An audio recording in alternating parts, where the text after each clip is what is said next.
Hi guys!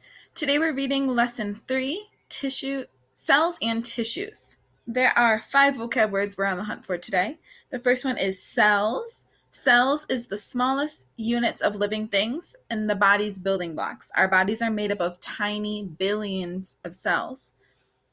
The next word is functions. Functions are roles or jobs or purposes that support particular activities. For example, our heart's function or job is to pump blood into other parts of our body.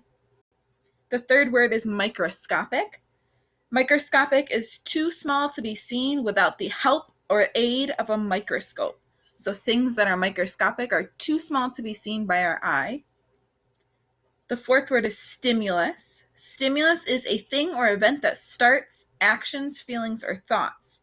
A thing or event that stirs up specific reactions in organs and tissues. An example would be the bee stings acted as a stimulus, sending alarm signals throughout nervous tissues to the brain. And the last word is tissue. Tissue is a group of cells that perform the same job in living organisms. For example, muscle tissue helps our bodies move, allowing us to run and to play. When we hear those 5 words, cells, functions, microscopic, stimulus, and tissue, we can tap our heads just like this to let Miss Fogarty know that you are listening and you are paying attention. Today we are going to talk about cells. Have you heard the word cell? What's the first thing that comes to your mind? It may be that you think of a cell phone like this one. Cell phone companies divide cities, towns, and countrysides into lots of separate areas in order to provide the best service. Each area is called a cell. That's why mobile phones are called cell phones. They use signals from a lot of different cities. What do you remember about the hives of honeybees?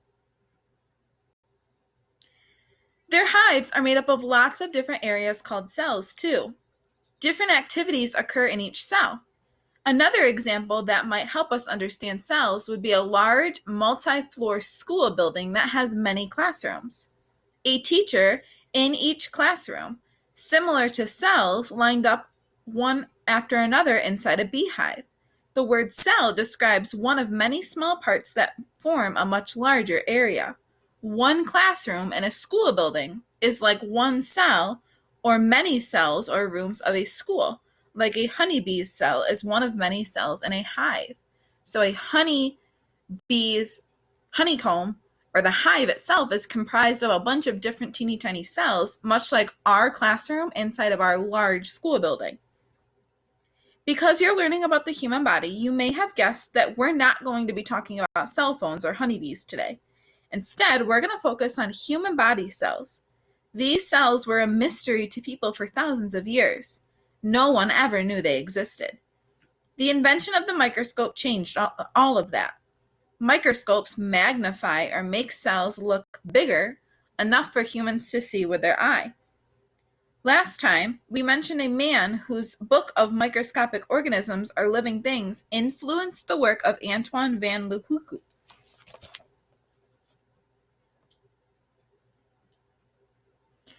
The man was an Englishman named Robert Hooke, and one of Hooke's first experience was with a microscope. He sliced open the stem of a cork plant and he placed it under his lens. What he saw amazed him.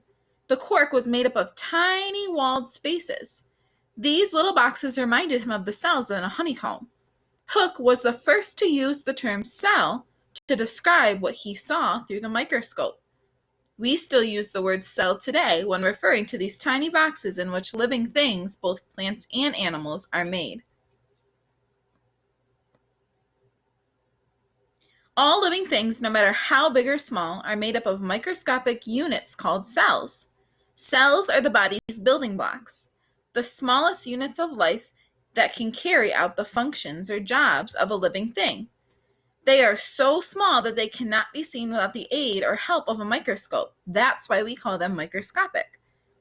The bacteria that Antoine discovered are one-celled organisms, but most living things on Earth have more than one cell. In fact, we have billions of cells.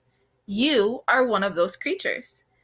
You have billions and millions, maybe even trillions of cells in your body. You began life as a single cell formed by the joining of two cells, one cell from your mother and one cell from your father. Your parents' two cells merged or combined and became one joint cell called a fertilized egg. Then that one cell divided into two cells that divided into two more. The cells divided it again and again until pretty soon there were billions of cells. Your whole body is made up of these tiny building blocks. The human body is a collection of more than 200 different types of cells. Cells come in all shapes and sizes depending upon their job or function that they must perform. Bone cells build bones. Skin cells build skins. And guess what muscle cells build? Muscles. The shape of a cell usually reflects the role it plays in a day-to-day working of the human body. For example, red blood cells are somewhat shaped like shallow bowls, just like bowls that can be used to hold things like milk or cereal or ice cream. The bowl-shaped red blood cells carry and hold many nutrients for your body. Nerve cells have really long tails to send and receive messages quickly. See all these little branches on the nerve cells? Right over here. Cells are like tiny chemical factories. Because they are living organisms, they need nutrients and air to stay alive. Your heart pumps blood to cells throughout your body, carrying food and oxygen to each cell. Your cells use these nutrients to form muscles, nerves, skin, bones, and help to protect your body from disease. Do not last forever. Body cells have limited lives. Some cells get damaged when you get hurt. Others wear out over time. As cells die, the dead cells are replaced with new cells on a daily basis. Isn't this amazing?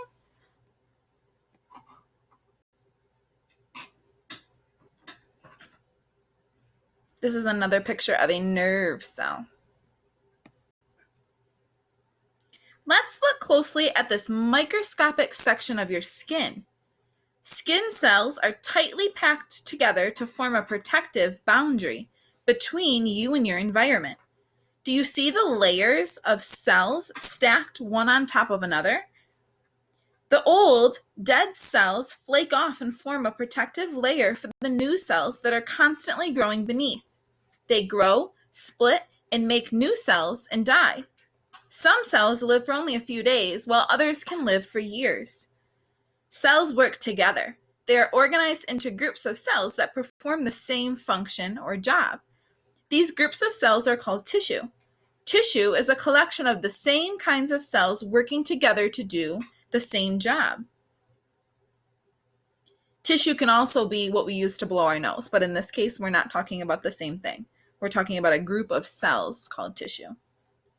There are 4 main types of tissue, and each type serves a different function. The 4 types of tissue are connective, muscle, nervous, and epithelial. This is a picture of your skeletal system and your circulatory system. What do you think connective tissue does? It connects. Connective tissue supports the body and binds or connects other tissues together like glue. Your skeleton is made up of a bone, a connective tissue that provides the structure or framework for your body. It contains cells that make the tissue strong and flexible or easy to bend. That is a connective tissue, padding your body and supplying it with energy. You may be surprised to learn that blood is also a connective tissue. But think about it. The liquid tissue flows throughout your entire body and connects all of its parts. Muscle tissue helps to move your body. It is the softest and most abundant tissue in your body, meaning it's the thing we have the most of. There are different kinds of muscle tissue. Your stomach walls are lined with smooth muscle tissue that help digest your food. You would not be able to live without your cardiac muscle tissue. What does the cardiac muscle do? It is only found in your heart, and its job is to pump your blood.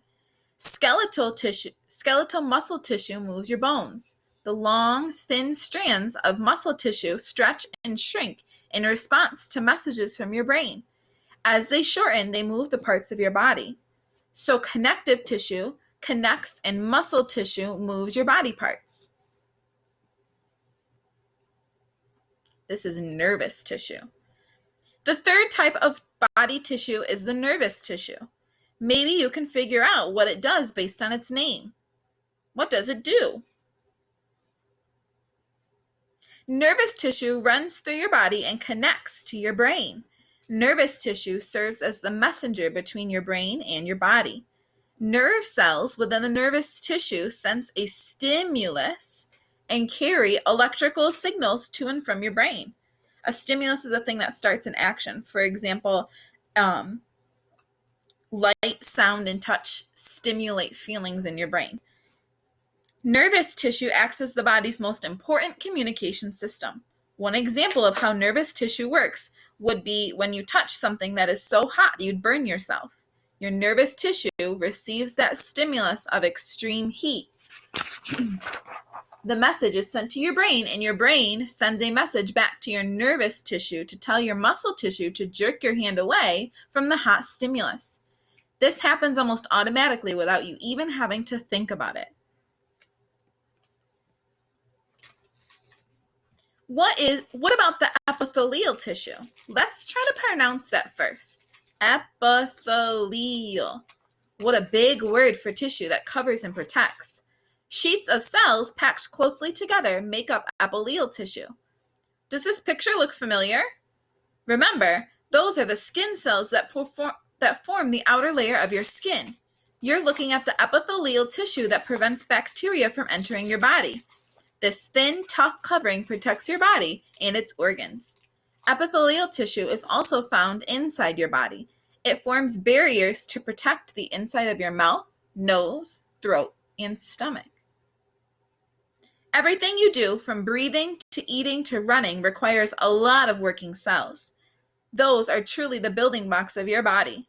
Cells are organized into tissues, grouped together to do the similar jobs. Tissues are organized into groups that work together to perform jobs as well. You will learn about all these types of tissues the next time we are together.